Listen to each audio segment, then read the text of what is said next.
Испытано на себе.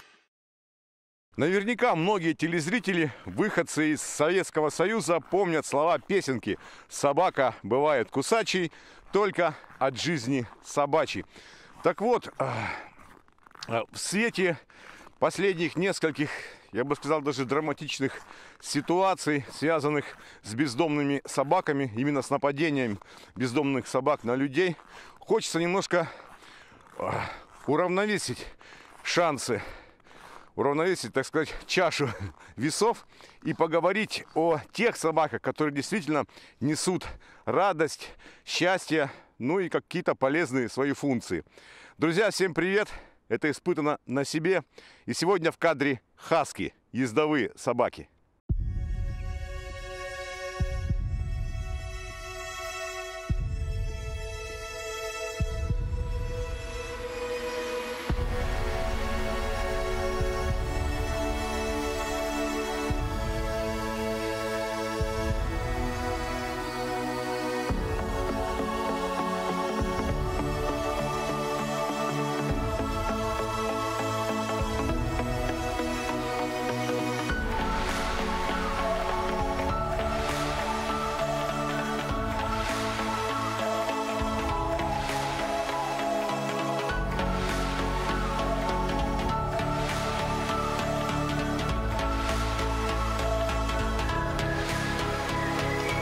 И на мой взгляд, как мне кажется, друзья, сейчас попытаемся дать очень важную информацию для тех, кто впервые решится приобрести себе собаку именно данной пороги хаски. Что нужно знать обязательно и к чему важно, нужно быть готовым. Ну, в основном сейчас берут эту породу в силу моды. Она красивая, она плюшевая, у нее красивые глаза, красивый окрас. Вот взяли и все, не знают, что ей делать. А через какое-то время, допустим, месяца 2-3, она начинает выносить нервы всей семье. Надо с ней гулять, она очень много движений дома, бесится, там рвет одежду, обувь, линолеумы у многих, да, то есть нужно этой собаке дать какой-то, как сказать, направление, чтобы она этого не делала. Нужно заниматься с ней. Поэтому, мне кажется, вот кто приобрел хаски, в первую очередь это не няшка, да, собачка, а это друг, это такой же член семьи. Хаски – порода собак, которую вывели эскимосы, привыкшие к холодам и непосильному труду. Порода существует уже многие сотни лет для помощи человеку в условиях жизни на Крайнем Севере. Хаски – это общее название для нескольких пород ездовых собак. Считается, что впервые появилась на территории Арктики, а потом и в других регионах. Сибирскую хаски вывели чукчи на территории Восточной Сибири, чтобы преодолевать большие расстояния, перевозить людей и грузы в суровых климатических условиях. Это сформировало строение и внешний вид собаки и закалило ее характер. Само название хаски происходит от искаженного слова «эски», что означает «эскимос». Да, у них свой характер, свой нрав. То есть с ней, как с другой собакой, вот, допустим, у меня лайка и хаски, да, они совершенно разные. Хаски, она, если ей не нравится, она не будет делать. Вот я не хочу, и все. Я буду делать по-своему. А лайка, она более покладистая. Если сказали нет, значит нет. Она более такая, более, как сказать, послушная и немножко более умная. Но они добрые хаски. Они придут, они тебя обнимут. Вот можно ее взять, потискать, взять ее к себе, так прижать, поваляться с ней. Она будет терпеть, лежать. Вот лайка нет, она не любит этого. Она самостоятельная собака в стороне. Она больше охраняет, чем этот. Поэтому люди, которые берут хасок, в первую очередь, этой собакой нужно очень много заниматься. И обязательно нужно обращаться к кинологу, да? Дрессировать. Марин, скажи, у тебя уже второе поколение, да? Да. Это уже потомки Шелдона, да? Да, потомок Шелдона. Изначально, когда я увидела Шелдона, естественно, я же, конечно, влюбилась в эти голубые глаза. Я сказала, что у меня тоже будет в любом случае собака хаски, и это будет именно щенок от Шелдона. Когда я взяла, нам исполнилось 2 недели, и мы сразу пошли на дрессировку, потому что нам сказали, что если хочешь, чтобы тебя собака слушала, нужно ее дрессировать. Вообще мы занимаемся с кинологом. Конечно, без кинолога с собакой очень сложно будет заниматься, потому что сначала ты дрессируешь себя, Потому что ты должен знать, как правильно давать собакам команду. Если ты не знаешь команды, как правильно, ты можешь испортить и команды, и собаку. То есть в любом случае, конечно, обязательно должен быть кинолог, знающий специфику, характеристику именно хаски. Потому что хаски упрямые. Как говорят, что в хасках кровь волков. Не всегда они послушны, да, но это... Любую собаку можно в любом случае ее воспитать. В любом случае. Просто больше нужно усердия, больше внимания, больше заботы, больше движений и, конечно, желания. Хозяина обязательно должно быть желание хозяина. Лежать. Хорошо, лежать. Стоять. Стоять. Стоять. Да, умничка, молодец. Сидеть. Сидеть.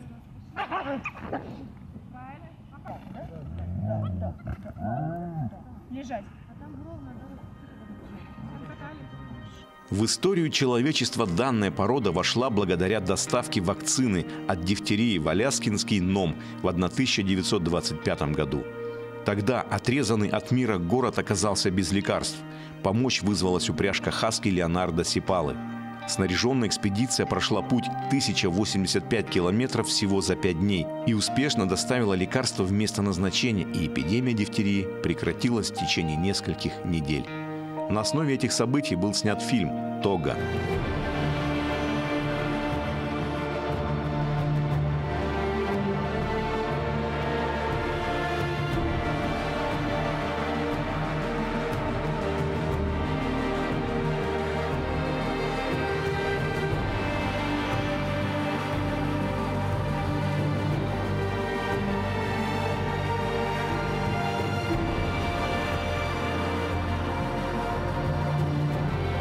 То есть, получается, практически каждые выходные вы сюда выезжаете и катаете детей? Либо суббота, либо воскресенье, там уже выбираем. Все желающие могут, да? Все желающие могут. Конечно, кто хочет, пожалуйста. Пускай приезжают, вон наши желающие. А чьи это детки? Я с канала Якутия-24 снимаю репортаж по хаскам, да? И мне нужно официально ваше разрешение на съемку. Официально разрешаем. Да, спасибо. Да нет, конечно. Все, спасибо. Подготовили себе трассу и приглашают сюда деток на катание и знакомить с этой удивительной породой, о которой сегодня и пойдет речь. Хаски. Я знаю некоторых, которые заводят себе эту породу, а потом жалуются, что, дескать, такая своевольная, местами глупая. Но тут все, друзья, от задач зависит. Когда от хаски хочешь, чтобы она исполняла функции охотничьей собаки, то, конечно, она будет немножко тупить.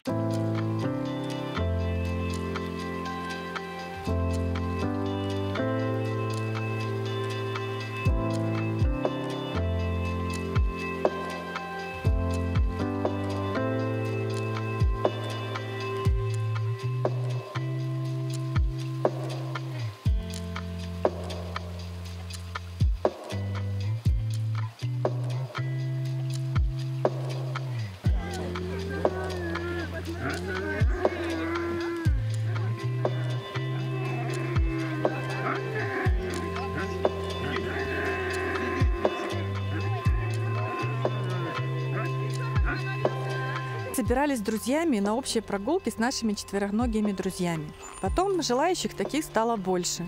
И отсюда пришла идея, чтобы мы создали общий клуб. И вот так у нас появился клуб любителей хаски «Белый ветер. Снежные псы».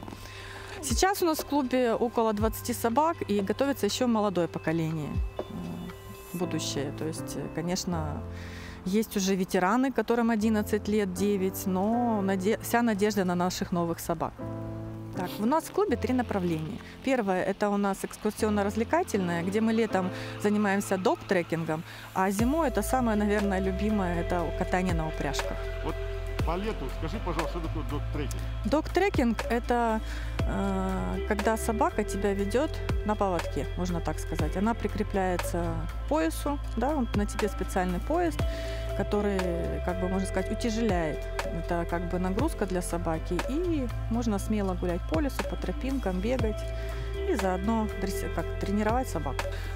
Второе у нас направление – это социально-реабилитационное. Так как хаски у нас порода очень добрая, легко идут на контакт с детьми и пожилыми людьми, поэтому очень многим детям и взрослым, да, как бы рекомендуют с разными физическими и эмоциональными отклонениями общаться именно с собаками хаски. Поэтому мы дружим с Нерюнгринским центром помощи детям и сиротам, оставшимся без родителей «Вектор» поселка Чульман, реабилитационным детским специализированным домом-интернатом поселка Серебряный Бор, республиканским реабилитационным центром для детей и подростков с ограниченными возможностями слуха и речи «Сувак» города Нерюнгри. И, конечно же, самыми гостеприимными – это Чульманский дом-интернат для престарелых и инвалидов. Наших хвостатых питомцев любят все. Когда это вживую приезжают, эти необычные глаза, эти расцветки, эти ласки, эти поцелуи, зализывания, то, конечно, дети и даже пожилые люди, они, конечно, не имеют. Терапия, да? Да, это можно сказать хаски-терапия. Отсюда она и начинается, хаски-терапия, потому что не хватает этой нежности, доброты. До пандемии мы ко всем к ним приезжали, но сейчас, видите, как ограничений, мы очень скучаем по ним, очень хотим встреч.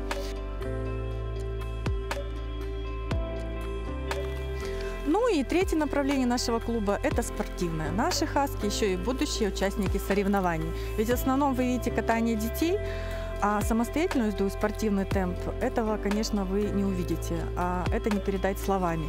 Город, думаю, знает о нас. Мы не раз участвовали в массовых мероприятиях, в проектах, даже катаем на некоторых днях рождения. Но и самое интересное, конечно, это дети сами могут у нас попробовать проехать в роли каюра.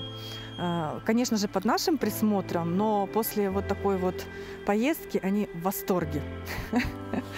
И теперь угадай. Мама, купи хаски. Да, а теперь вот угадайте, что больше всего впечатляет всю нашу малышню после этого катания, о чем они разговаривают со своими мамами. Я думаю, что это нужен вопрос задать именно этим детям. Все о ездовом спорте мы узнаем из интернета, из форумов, конечно. И у нас есть подписки на семинары. То есть интересно, конечно, почитать, послушать, о чем говорят, набраться какой-то полезной информации. Если у нас возникают какие-то проблемы, да, то, конечно, мы обращаемся к нашим друзьям. То есть мы дружим с некоторыми клубами, допустим, Хабаровска, Хасибури, со стаей Люпина, Дмитрий Еременко. И вот недавно узнали о Андрее Семашкине, который 5-кратный чемпион в Берингии. Да, вот одно из таких вот больших соревнований у нас в России является Берингия. Вот в этом году один из этих, даже не один из этих, а несколько клубов будут участвовать в Берингии 2022 года. Буквально через месяц мы будем все наблюдать, болеть, конечно, и как бы сами будем прочувствовать на себе, что это такое. Хотя это азарт, это очень интересно. Мы мечтаем тоже туда попасть, но это годы тренировок.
Ежегодно лучшие представители российских и не только клубов ездовых собак съезжаются на Камчатку, где проходит одно из престижнейших соревнований, ставшее уже фестивалем – Берингия.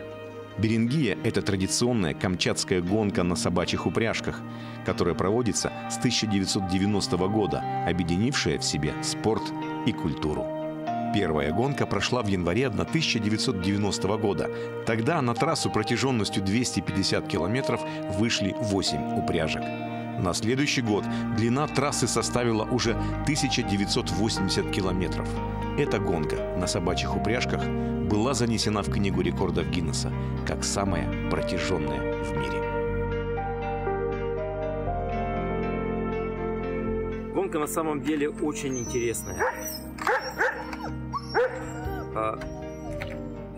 Я прошу прощения, что не очень многословен, но гонка Берингия для меня это большая часть сейчас в моей жизни, в жизни моей семьи, в жизни моих детей. Мои дети, заражаясь моим примером, очень хотят пройти маршрут этой гонки, хотят поучаствовать. И я вижу, что это достаточно очень хорошо, потому что во всем этом, как я говорил, формируется такой неизгладимый, очень четкий, сильный, твердый отпечаток во всю твою внутреннюю жизнь. Там ты можешь проявиться как личность, ты можешь увидеть, кто ты есть внутри, особенно в каких-то сложных, тяжелых обстоятельствах. А их в гонке достаточно очень много. И они тебя просто формируют, делают достаточно стабильным, крепким. Там возьму двойку. Ой. А Олег не брал ее?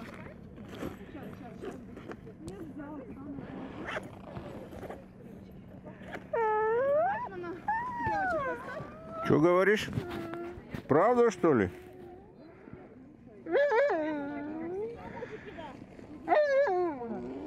Ну, прежде чем взять такую породу, подумайте, пожалуйста, да, почитайте всю специфику этой породы.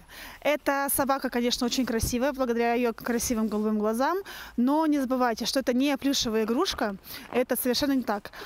Если вы часто задерживаетесь на работе, вам лучше задуматься, стоит ли такую собаку заводить дома, потому что такая собака очень много требует для себя времени. Вы должны понимать, что это ездовая собака, они очень энергичные, и держать такую собаку в доме как сторожевую, это не пойдет, это не ее профиль, и также держать ее на цепи, как я очень часто слышу и вижу в частных домах. Если вы все-таки решились завести такую собаку, вы должны понимать, что вам нужно будет гулять с ней как минимум 3-4 часа в день, причем в любую погоду. Также помимо физической нагрузки, есть еще умственная нагрузка. И я всем рекомендую от малой собаки до большой, чтобы они прошли общий курс дрессировки. Хаски, они очень упрямые, они очень умные и свободолюбивые собаки. И я рекомендую, чтобы собаку воспитывали с самого раннего возраста, да, как можно раньше. Дрессировка также необходима помимо собаки и человеку, то есть хозяину. Это для того, чтобы он понимал, как правильно давать команды. Команду даешь правильно, собака выполняет команду правильно. То есть это как бы закон, это все легко.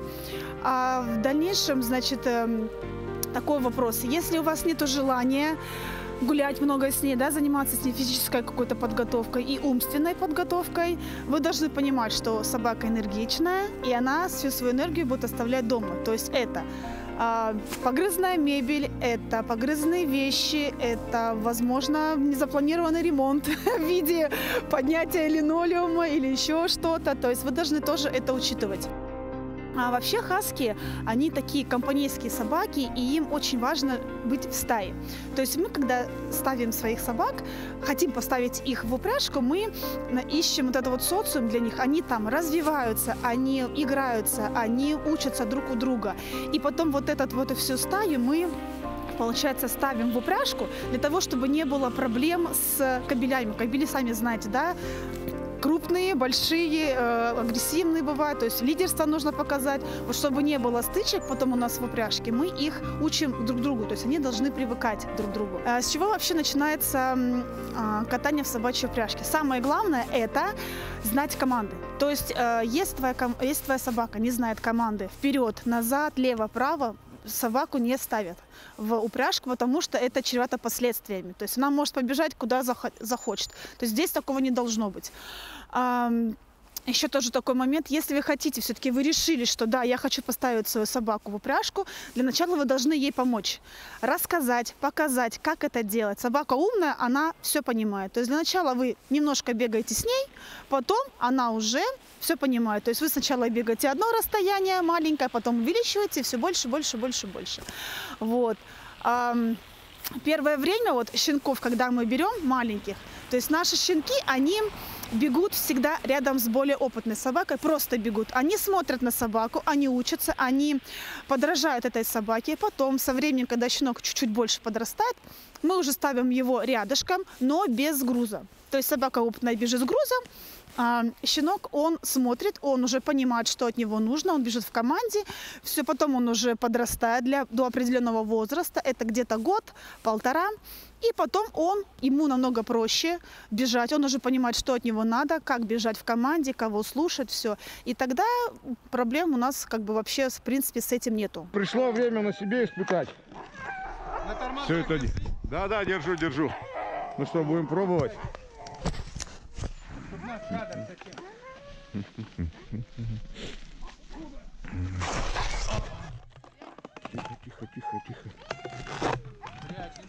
Тихо.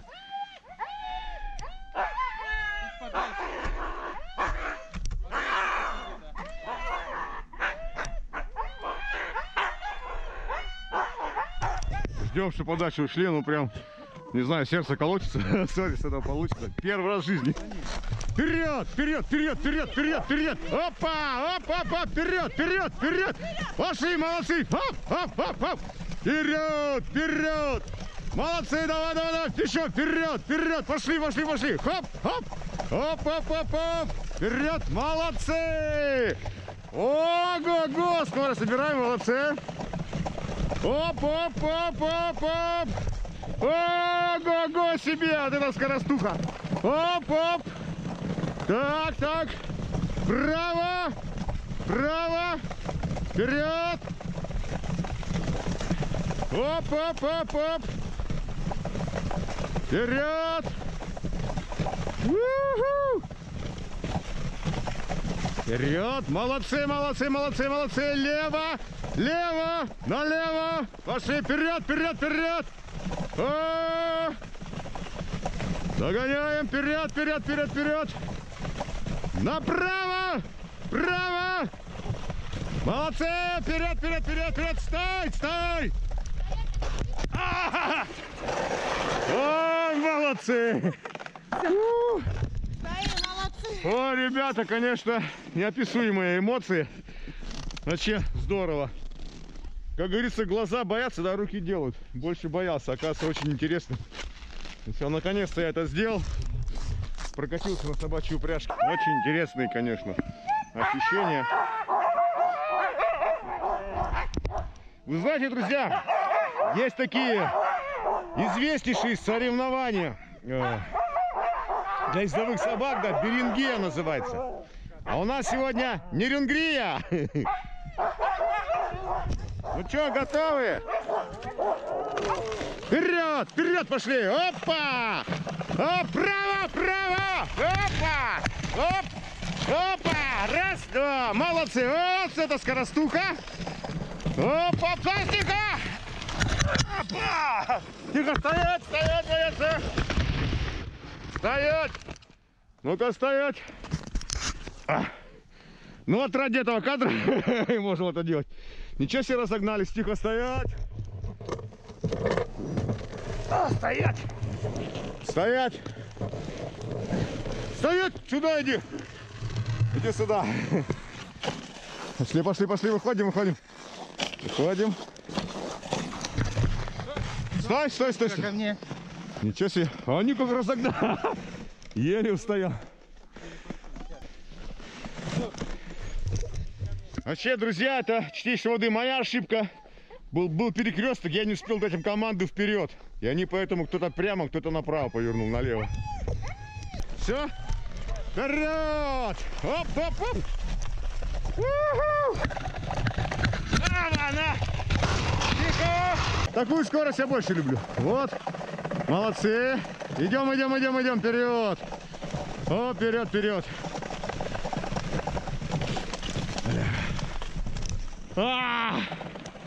Ну супер, друзья! Вперед! Оба-на! Вперед! Вперед, вперед, вперед, вперед, вперед! Пошли, пошли, пошли! Молодцы, хорошие! Давай, давай, давай! Оп!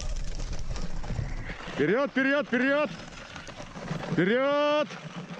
Вперед! Вперед! Вперед! Вперед!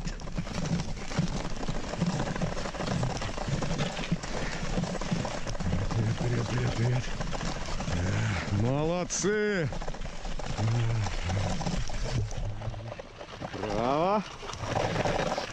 Так, стоять! Стоп!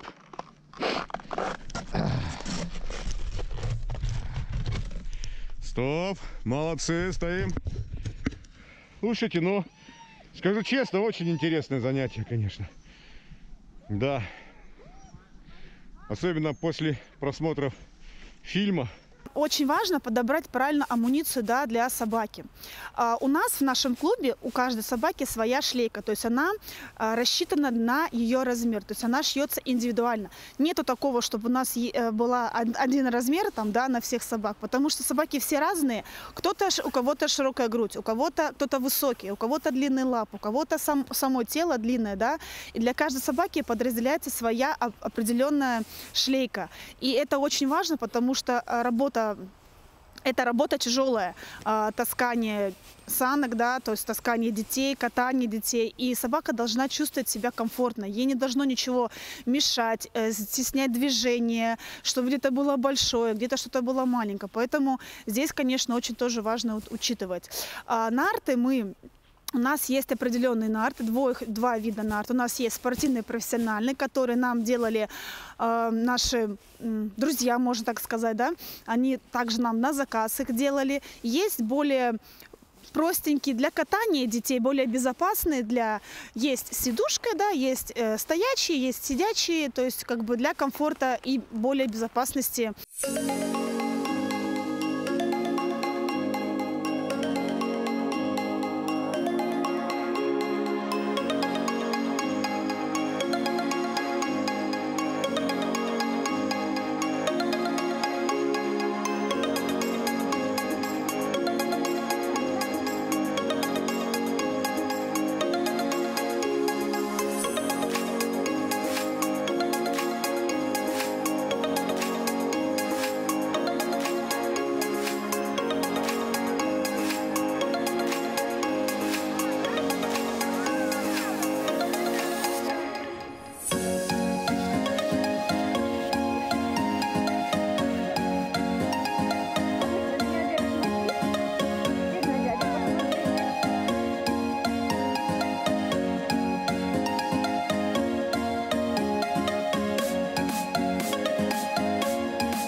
Мы просто кормим с сырым мясом, овощами.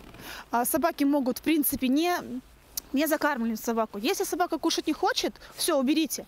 Лучше убрать, потому что собака, она ездовая, ей не нужно слишком много кушать. То есть она поела тогда, когда она захотела. Она может поесть через день, через два. То есть это не проблема какая-то. Собака знает, когда ей можно есть. То есть это овощи, это обязательно калтык, это вот хрящи, обязательно хрящи должны быть, потому что это для костей, это для зубов. А так, в принципе, какой-то диеты специально нет. Ну и корм, конечно, подходящий, хороший корм. Обязательно прививка в любом случае, обязательно для собак, потому что мы работаем, катаем детей. У каждой собаки есть паспорт с прививкой. То есть у нас без прививки собака не допускается ни к чему. То есть у нас есть карантинный период, да, собаке поставили прививку, она отдыхает, все. То есть потом проходит время, определенные, опять же, манипуляции делаются глистогонием. То есть это все как бы как у людей. То есть прививка есть, никаких паразитов у нас нету, поэтому здесь, конечно, тоже все очень, это все серьезно. То есть это все соблюдается у нас, у каждой собаки все проставлено.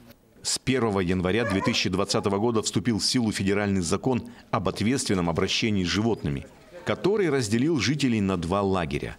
Одни восторженно встретили данное новшество, в то время как другие сетуют на его чрезмерную гуманность. Данный закон добавил также хлопот администрации субъектов. Для его реализации относительно бездомных собак необходимо строительство и последующее содержание приюта, а также кабинета ветеринарного врача при нем. Покуда вопрос решается на самом высоком уровне, на данном этапе внедрили так называемые временные меры, а точнее создание пунктов передержки с полномочиями отлова, стерилизации и вакцинации животных. За последние месяцы карантинные вольеры вот здесь сделана комната для ветеринаров. Ветеринара приняли на работу для прививок, для ежедневных осмотров. Ну, в таком духе операции стерилизации и кастрации будет делать ветеринария. Здесь находятся маленькие кутята, здесь находятся животные после операции, после кастрации, стерилизации, где проходит обработка швов, ран, заживление до полного выздоровления. Ну, сложностей, конечно, много. Боремся, трудимся и стараемся. Что можно еще сказать?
Мы когда раздавали своих щенков, все хозяева были благодарны за то, что они у нас уже умели ходить в туалет.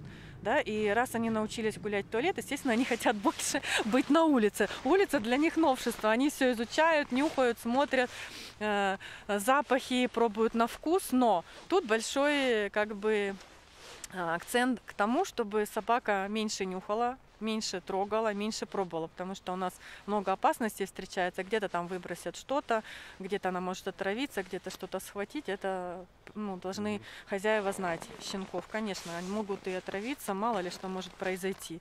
Хаски – это та порода, которая очень любит людей. детей.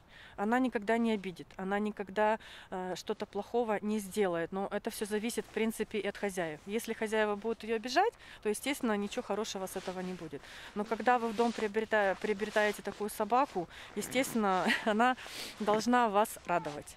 Да, тем более с детьми. Детей нужно заранее как бы подготовить, чтобы они лишний раз ее не раздражали, не трогали, не тискали, не таскали. То есть должно быть для детей тоже табу. Если собака, то как бы тоже любить, также давать команды, также не разрешать к ним залазить, допустим, на кровать, там, мешать, таскать за хвост, за шерсть, там, что-то еще кормить, запихивать что-то им в рот. Нет, этого не должно быть. То есть собака это как вот такой же ребенок, с которым нельзя делать такие вот процедуры. Правильно? Как с ребенком. Конечно, потому что а так они молчаливые дома, они с детьми, как сказать, они их могут сидеть, могут спать рядышком. Уроки делаешь, он сидит с тобой рядом. Ты идешь мыться в ванну, он идет с тобой за компанией. Он не может от тебя, да, он без тебя вообще не может. Даже если ты вот уходишь в магазин, вот у меня, допустим, ребенок, да, он куда-то уходит, они сидят такие возле двери, а мы? А куда? А без нас? И ждешь. И встречаешь. Мы даже пробовали заснять, что они делают без нас.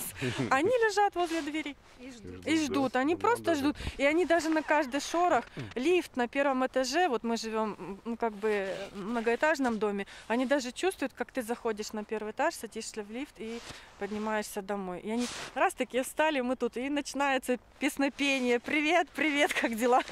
Скажем, да, в топе фильм, который бы вы рекомендовали зрителям, которые хотят приобрести себе собаку данной породы? Ой, тут много, конечно, фильмов. Вы имеете в виду, что их художественный какой-то? Ну да, такой, чтобы можно было всей семьей посмотреть. Они все такие плаксливые. Да, они все такие... Белый плен, тога. Снежные псы. Снежные псы.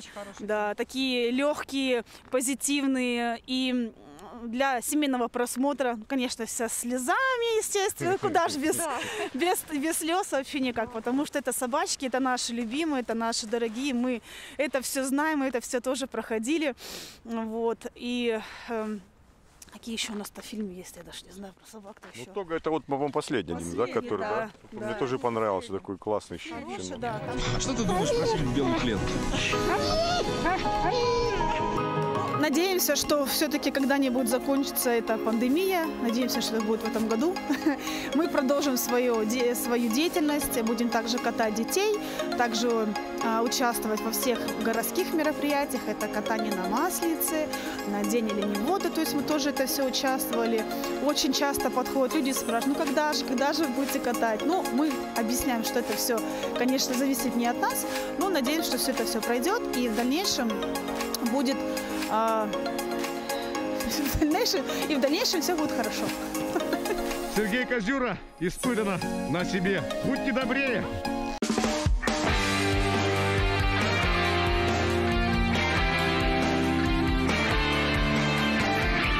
Испытано на себе.